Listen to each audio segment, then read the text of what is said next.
ஹாலிடேஸ்னாலே அது நம்ம GT Holidays தான். South India's #1 travel brand. சன்லேண்ட்ல சமைச்சா சக்தி தானா வரும். அத்தா நிறைய காசு வச்சிருக்காருடி. ருத்ரா சொல்லுங்க, உங்களுக்கு எப்படி இந்த ஆப்பர்ச்சுனிட்டி கிடைச்சது? எப்படி இந்த ஆப்பர்ச்சுனிட்டி கிடச்சுன்னா, இந்த சாங்கோட மியூசிக் டைரக்டர் எமில் சார், அவர் வந்து முன்னாடியே எனக்கு தெரியும். அந்த ஆக்சுவலி அவருக்கு ஒரு 2 சாங் பண்ணியிருக்கேன். இந்த ஆண்டனி தாஸ் சாரும் கானா பாலா அவங்களும் பாடியிருக்காங்க. அந்த சாங்கோட ஒர்க் விஷயமா நான் வரும்போது மேம் வந்து வெளியில் உட்காந்துட்டு இருந்தாங்க. ஸோ அவங்க வீடு தான், பட் அது எனக்கு தெரியாது. சாங் முடிச்சுட்டு போகும்போது எமில் சார் கூப்பிட்டு, இவங்க யார் தெரியுமா உட்காந்துருக்குறதுன்னா, ஜிவி சாரோட அம்மான்னாங்க. ஜிவி சாரோட அம்மானோட ஷாக் ஆகிட்டானா, அவங்க எவ்வளோ பெரிய ஃபேமிலி, அவங்க ரகுமான் சாரோட சிஸ்டர், பெரிய மியூசிக் ஃபேமிலி. பார்த்தோன்னே, என்ன சார் இப்போ சொல்கிறீங்க வெளியே வந்துட்டு போயிருன்னு சொல்லிட்டு மறுபடியும் உள்ளே போயிட்டு ஒரு ஃபோட்டோ மட்டும் எடுத்துக்கிறேன் சார் சொல்லிட்டு. ஏன்னா அவ்வளோ பெரிய ஆர்டிஸ்ட் நம்ம பார்க்கும்போது ஒரு ஸ்டோரி போடணும், நம்மளுக்கு ஒரு ஆசை இருக்கும்ல. அதனால் நான் ஒரு ஃபோட்டோ எடுத்தேன். அப்போ வந்து அவங்க சொன்னாங்க, அந்த மாதிரி அடுத்து ஒரு சாங் இருக்குது நம்ம பண்ணுவோமா அப்படின்னு சொன்னாங்க. சரி ஓகே மேம், நான் வரேன், ட்ரை பண்ணணும்னா. அதர்ம கதைகள்னு சொல்லிட்டு மேம் ஒரு மூவி மாதிரி அது பண்ணாங்க. அதில் ஒரு சாங் வந்து ஆர்ஆர் பண்ணணும்னு சொன்னாங்க. ஆன் த ஸ்பாட்டில் சொன்னாங்க, உடனே எழுதிட்டோம். எழுதி அந்த சாங் ஃபினிஷ் ஆகிடுச்சு. ஓகே போயிட்டு வரும்போது இவங்க சொன்னாங்க, எமில் சார் சொன்னார், மேம் வந்து ஒரு ஆல்பம் பண்ண போகிறாங்க தெரியுமான்னு கேட்டார். தெரியாது சார் என்னொன்னே. நான் போட்டு காட்டுற பீட் நீ ட்ரை பண்ண முடியுமான்னு சொன்னேன். போட்டு காட்டினாங்க. அந்த சாங்கில் வந்து 2 பீட் அது போட்டோடனே 2 லைன்ஸ் சொல்ல சொன்னாங்க என்ன. நான் 2 லைன்ஸ் சொன்ன உடனே மேமுக்கு பிடிச்சிடுச்சு. ஓகே மாற்றிக்கலாமால வாங்கி தரேன் சரி, அதான் ஓப்பனிங் லைனே நான் சொன்னது. ஆக்சுவலி இந்த சாங் வந்து ஃபுல்லாக இங்கிலீஷில் தான் பண்ணுற மாதிரி இருந்தாங்க. தமிழில் வந்து ஒரு 4 லைன்ஸ் வைக்கலாம் அவுட்லைன் மாதிரின்னு சொன்னாங்க. பட் நான் அந்த 2 லைன் சொன்ன உடனே மறுபடியும் ஒரு 2 லைன் சொல்லணுன்னே அடுத்த 2 லைன் சொன்ன உடனே ஓகே இந்த சாங் நம்ம தமிழ்லேயே பண்ணலான்னு சொல்லிட்டு ஆன் த ஸ்பாட்டில் அன்றைக்கே உட்காந்து அன்றைக்கே டியூன் கொடுத்து அப்படியே மேம் கரெக்ஷனே கொடுக்கல. அப்படியே அன்றைக்கி அந்த சாங் வந்து நாங்கள் ஃபுல்லாக ஃபில் பண்ணிட்டோம். சரி ஓகே பார்க்கலாம் நெக்ஸ்ட் என்ன வருதுன்னு சொன்னாங்க. அதுக்கப்புறம் அவுட் நல்லா வந்திருக்குன்னு சொல்லிட்டு மறுபடியும் ஒரு நாள் உட்காந்து ஃபைனல் லிரிக்லாம் கம்ப்ளீட் பண்ணி தான் அந்த சாங் நாங்கள் பண்ணோம். உங்களால தான் வந்து ஒரு இங்கிலீஷ் பாட்டு வந்து தமிழ் பாட்டாக மாறிச்சு. அந்த ரம்யான்றவங்க அந்த இங்கிலீஷ் லிரிக்ஸ் பண்ணாங்க. ஜஸ்ட் நான் வந்தது வேறு ஒரு சாங்காக, இந்த சாங்காக. ஏன்னா பெரிய ஆப்பர்ச்சுனிட்டி மேமுக்கு எழுதுறதுலாம். ஏன்னா வந்து ஆக்சுவலி கானா சாங்ஸ் தான் ஃபஸ்ட்டு பண்ணிட்டு இருந்தேன். ரைட் பண்ண தெரியும், பட் வந்து சான்சஸ் எனக்கு கானா பாட்டில் தான் கிடச்சிது. அப்புறம் ஆல்பம் பண்ணேன். ஃபஸ்ட்டு ஒரு ஆல்பம் பண்ணும்போது அது 20 மில்லியன் கிட்ட போச்சு. அதுக்கப்புறம் ஓகே இண்டிபெண்ட்டாக யாரெல்லாம் கானா பாடுறாங்களோ அவங்களுக்கு எழுதிட்டு இருந்தேன். அதுக்கப்புறம் நான் ஒரு ஓனாக யூடியூப் சேனல் ஆரம்பித்து நான் சான்ஸ் கேட்கும்போது சின்ன பசங்க எப்படி வாய்ப்பு கேட்குறாங்களோ அவங்களெல்லாம் வச்சு இப்போ நான் ஓனாக என் சேனலில் போட எனக்கு ஒரு 2 லேக் சப்ஸ்கிரைபர் கிடச்சிருக்காங்க 1 இயரில். அப்படி சாங் பண்ணிகிட்டு இருக்கும்போது இவ்வளோ பெரிய ஆர்டிஸ்ட் இந்த மேம்க்கு நம்ம சாங் எனக்கு கானா மட்டும்தான் எழுத தெரியும்னு இருந்தது. ஆனால் இந்த சாங்க்கும் கானாக்கும் சம்மந்தமே இல்லை. அந்த சாங் அவங்க பண்ண சாங்க்கும் அப்போ தான் எனக்கே தெரியுது நம்மளும் வேறு சாங் எழுதுவோம் போல். அது மேம் மூலியமாக தான் எனக்கே தெரிய வந்தது. அவங்க நல்ல வெல்விஷர், நீ பண்ணு உன்னால் முடியும், நீ எதுக்கும் பேனிக்காக வேணாம் அப்படிலாம் சொன்னாங்க. அவங்க சொன்னதுனால மட்டும்தான் இந்த சாங் வந்தது. இந்த சாங் வந்திருக்க சான்சஸே இல்லை.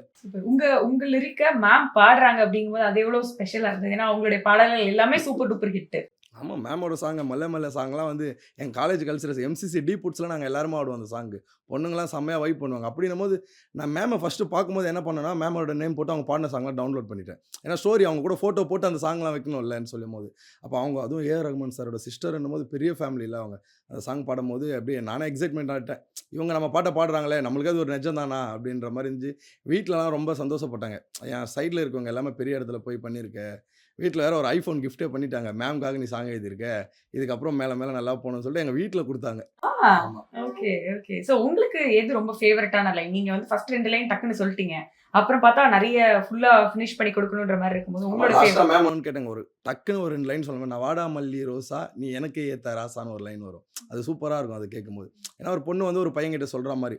இதுவும் இந்த சாங்கோட ஜேர்னரே டிஃப்ரெண்ட் லைன். பையன் தான் பாடுவான் பொண்ணுக்காக, இது வந்து ஒரு பொண்ணு பையனுக்காக பாடுற மாதிரி ஒரு ஜேர்னர். அந்த லைன்ஸ் வந்து சூப்பராக இருக்கும் கேட்கும்போது. ஒரு பையனா இருந்துட்டு ஒரு பொண்ணை மனசை புரிஞ்சுக்கிட்டு எழுதுறது கஷ்டமா இல்லையா? இல்லை அவ்வளோ கஷ்டம் இல்லை. பொண்ணு மனசு அதிகமாக புரிஞ்சுக்கிறேன்ல, லவ் பண்ணுறோம்ல. லவ் பண்ணுறோமா? எல்லாரும் தானே பண்ணுறாங்க, யார் பண்ணாமல் இருக்காங்க? இப்போ அப்படி இருக்கும்போது தெரியும்ல அவங்க கூட நம்ம ட்ராவல் பண்ணுறோம். இப்போ அவங்க என்ன எக்ஸ்பெக்ட் பண்ணுவாங்கன்னு நமக்கு தெரியும்ல. அப்போ எக்ஸ்பெக்ட் பண்ணுறதை நம்ம தானே கொடுக்குறோம். அதை ஒரு சாங்காகவே பண்ணலாம்ல கன்வெர்ட் பண்ணும்போது நம்மளுக்கு ஈஸியாக இருக்குது சாங் எழுது. இப்போ பர்சனல் லைஃப்ல இருந்து இன்ஸ்பிரேஷன் பண்ணி எடுத்து ஒரு லைன் தான் அது எது சொல்லுவீங்க? பர்சனல் லைஃப்ல இருந்தால் கேர்ள் ஃப்ரெண்ட் உங்ககிட்ட சொன்ன விஷயத்தையோ அதையோ அந்த இதுதான். இப்போ கேர்ள் ஃப்ரெண்ட் நம்ம ஃபஸ்ட்டு பார்க்கணும். ஃபஸ்ட் டைமில் ஒரு லவ் பண்ணுறோன்னா ஸ்டார்டிங்கில் ஒரு கிஃப்ட் கொடுக்குறதுனா நம்ம ஃபஸ்ட்டு ட்ரெஸ்ஸு தான் வரும். அப்புறம் தான் ரிங்கு கூட போவோம். அப்போ ட்ரெஸ்ஸுன்னு நான் அந்த சேலை வந்து வாங்கி கொடுக்குறது. ஏன்னா இப்போலாம் யாரும் மோஸ்ட்லி சேரையே கட்ட மாட்டுறாங்கல்ல, மாடர்ன் ட்ரெஸ்ஸு தான் எல்லாமே. அதனால் அந்த அவங்க சொன்ன மாதிரி அதனால் சேலை நம்ம இது பண்ணலாம். வாங்கி தரேன் சேலைவா மாற்றிக்கலாமால, ஆசை உந்தன் மேலே என்னை பார்த்துக்க ராணி போல். எல்லாரும் பொண்ணுக்கிட்ட அப்படி தான் சொல்லுவாங்க, நான் உன்னை ராணி மாதிரி வச்சு பார்த்துக்கிறேன் அப்படி சொல்லுவோம்ல. அந்த லைனே அவளுக்காக அப்படி டெலிகேட் பண்ணுற மாதிரி அப்படி வச்சு எழுதுனது தான் அந்த பாட்டு. கேர்ள் ஃப்ரெண்ட் என்ன சொன்னாங்க அப்போ? கேர்ள் ஃப்ரெண்ட் பிரேக்கப் ஆயிடுச்சு சாங் வரும்போது. புது கேர்ள் ஃப்ரெண்டுக்கு டெடிகேட் பண்ணிக்கலாமா? இல்லை புது கேர்ள் ஃப்ரெண்ட் இன்னும் வரலையே. சரி ஓகே. இப்போ ஒரு பாட்டு கம்போஸ் பண்ணி அது வெளியே வந்து ஆடியன்ஸ்க்கு வந்து அது எப்படி பிடிக்குது அப்படிங்கிறது இன்னும் ரொம்ப இம்பார்ட்டண்ட்டான விஷயம். ஸோ அப்படி கிடைச்ச ஒரு ரெக்கக்னிஷன் அது எப்படி இருக்கு? ஆடியன்ஸ்ல இருந்து என்ன மாதிரி கமெண்ட்ஸ்? ஆடியன்ஸ் கிட்ட இருந்து என்ன கமெண்ட்ஸ் வருதுன்னா, ஏன்னா நான் வந்து கானா சாங் எங்களுது எல்லாமே ஃபோக் தான். கானானால அடிதடி அப்படியே ஆட்டம் பாட்டம் தான். போட்டாலே நீங்களே டான்ஸ் ஆடுற மாதிரி ஒரு வைப் வந்துரும். அப்படின்னும்போது இவங்களுக்கு அது டிஃப்ரெண்ட் ஜானர். நீ இந்த சாங் பண்ணியாடா சூப்பரான்னு சொல்லிட்டு எங்க ஃபீல்டில இருக்கவங்க எல்லாருமே நான் போனாலே ருத்ரா ரகுமான் சாரோட சிஸ்டருக்கு சாங் பண்ணியிருக்கான் தெரியுமா? அப்படின்னு சொல்ல ஆரம்பிச்சுட்டாங்க. இப்ப நானுமே யார்கிட்டனா நீங்க என்ன பண்ணியிருக்கீங்கன்னு கேட்டா, ஃபர்ஸ்ட்டு நான் பண்ண சாங்லாம் விட்டுட்டு மேம் சாங் தான் சொல்றேன். நான் ரகுமான் சாரோட சிஸ்டர் அயனா மேம்க்கு சாங் பண்ணியிருக்கேன். அதுக்கப்புறம் தான் நான் பண்ண ஆல்பம், என் யூடியூப் சேனல் நேம் எல்லாமே அப்போ தான் சொல்ல ஆரம்பிச்சேன். அதனால என் லைஃப்ல வந்து பெரிய பாட்டா இந்த பாட்டை நான் நினைக்கிறேன். சூப்பர். ஐ திங்க் இந்த கொலாபரேஷன்ல இருந்து நிறைய தொடரும் மேம் சொல்லியிருக்காங்க. ஸோ உங்களுடைய லிரிக்கும் மேம்க்கு ரொம்ப பிடிச்சிருக்கு அப்படின்னு நீங்க சொல்லியிருக்கீங்க. இன்னும் நிறைய பாடல்கள் மேம்க்கு மட்டும் இல்லை, உங்களுக்கு பிடிச்ச எல்லா ஆர்டிஸ்ட் கூடயும் ஒர்க் பண்றதுக்கு என்னுடைய மனமார்ந்த வாழ்த்து. Thank you so much. Thank you. Thank you. So இப்போ இந்த வென்யூல நீங்க வந்து என்னெல்லாம் பிளான்ஸ் வச்சிருக்கீங்க மேம்? என்னென்ன போயிட்டு இருக்கு மேம் உங்களுடைய அந்த லேபிள் அண்ட் தனியா இண்டிபெண்டன்ட் மியூசிக் காம்போசிஷன்ல உங்க டீம் பத்தி சொல்லுங்க மேம். இந்த பர்டிகுலர் சாங் Song ஆத்திக்கலா பத்தி, மாலை இருக்கு இல்லையா, இது வந்து எமில் தான் கம்போஸ் பண்ணாரு. அவர்கிட்ட நான் நிறைய ஐ லைக் எமில்ஸ் மியூசிக். அவருக்கு வந்து ரஹ்மானோட பெரிய ஃபேனு. அதனால அவருக்கு வந்து என்னோட பேச பிடிக்கும். Is been a friend of mind. So அவர்கிட்டேருந்து நான் சொன்னேன், எனக்கு ஒரு பாட்டை பண்ணி கொடு, ஐ வாண்ட் டு சிங்னு. In the sense I wanted to produce that music in the sense as a producer.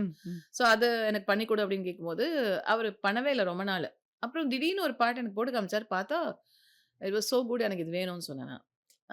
அக்கா அதனால தான் நான் இவ்வளோ நாள் வெயிட் பண்ணேன், உங்களுக்கு ஒரு நல்ல சாங் இருக்கணும், அதுக்கு தான் நான் வந்து வெயிட் பண்ணேன்னு சொன்னார். சரின்னு சொல்லிட்டு அதை நான் I bought it from him. He made this for me. he also supervised so many things. அவரோட ஃப்ரெண்ட் மணி விநாயர் கூட்டு வந்து இது டைரக்ட் பண்ண வச்சாரு. நல்லா வந்திருக்கு. அப்போ கோமல் சர்மாவை நான் வந்து இதில் துபாயில் மீட் பண்ணேன். அவங்க கிட்ட இந்த பாட்டு போட்டு காமிச்சோம், மேம் ரொம்ப சூப்பராக இருக்குது அப்படின்னா, வில் யூ ஆக்ட் இன் திஸ்ன்னா அவங்க உடனே சரின்னு சொல்லிட்டாங்க.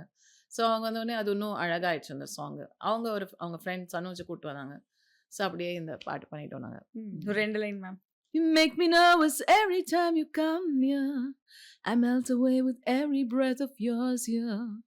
You make me nervous every time you come near. I melt away with every breath of yours, yeah. I'm gonna lie in the middle of the night, thinking about you. You're in there, this thoughts about you. Just stay by, baby, show that you care. ராத்துக்கும் இல்லாம முழிக்கிறேனே உன்னால, நீ என்ன பார்த்தா போறோம் ஆசை கண்ணால, உன்னோட நினப்புல தான் தவிக்கிறேனே தன்னால, ஏக்கத்தில் ஏங்குறேனே மன்னவனே உன்னால, மாத்திக்கலமால நீ வாங்கித்தாடா சேல, ஆசை உந்தன் மேல என்னை பார்த்துக்கிற நீ போல. பயங்கரமா Thank you. அது ஒரு ஸ்டார்டிங்ல இங்கிலீஷோட அந்த Yeah, ஒரு- a lot of English in this. இது ம். ஆக்சுவலி நாங்க ஃபர்ஸ்ட் ஒரு ஃபுல் இங்கிலீஷ் சாங்க பண்ணிட்டு கொஞ்சம் தமிழ் வைக்கலாம்னு நினைச்சோம். ம். ஆனா அப்புறம் என்ன பண்ணேன்னா லிரிசிஸ்ட கூப்பிட்ட உடனே அவர் பயங்கரமா எழுத ஆரம்பிச்சிட்டார். ரொம்ப ட்ரெண்டியா எழுத ஆரம்பிச்சிட்டாரு. ம். சரி நிறைய தமிழ் போடலாம்னு சொல்லிட்டு நிறைய தமிழ் போட்டோம், இங்கிலீஷை குறைச்சிட்டோம். ஓகே இது இங்கிலீஷ் லிரிக்ஸ் எழுந்தவங்க வந்து Ramya. She's from Canada. Okay okay super ma'am. So இதுக்கான ரெஸ்பான்சஸ்லாம் எப்படி இருக்கு மேம்? அதை பத்தி beautiful responses. Everybody seems to like it. Actually இதோட ஸ்னிப்பெட் ஒன்று கேட்டுட்டு ரஹ்மான் வந்து அடி தூள் கலப்புற போல இருக்கு அப்படின்னு he just called me and Prakash காமிச்சேன். he just sent a thumbs up. எனக்கு ரொம்ப அன்எக்ஸ்பெக்டடாக சீமான் சார் கிட்ட இருந்து எனக்கு வந்து ஒரு ரெஸ்பான்ஸ் வந்தது. அவர் வந்து அம்மா நீ ரொம்ப நல்லா பண்ணியிருக்க, இந்த மாதிரி நிறைய தனி பாடல்கள் பண்ணணும், சூரியனை பற்றி, தமிழை பற்றி, நம்ம உலகத்தில் இருக்கிற ப்ராப்ளம்ஸ் பற்றியெல்லாம் நிறைய பேசலாம், ரொம்ப நல்லா பண்ணியிருக்கேம்மான்னு சொன்னார். எனக்கு I was just floating in air. சாரே சொல்லிட்டாரு. So nice. And he said நீ நிறைய பண்ணணும் அப்படின்னாரு. Holidays nale adu namma GT Holidays da. South India's #1 travel brand. சன்லேண்ட்ல சமைச்சா சக்தி தானா வரும். அத்தான் நிறைய காசு வச்சிருக்காருடியே.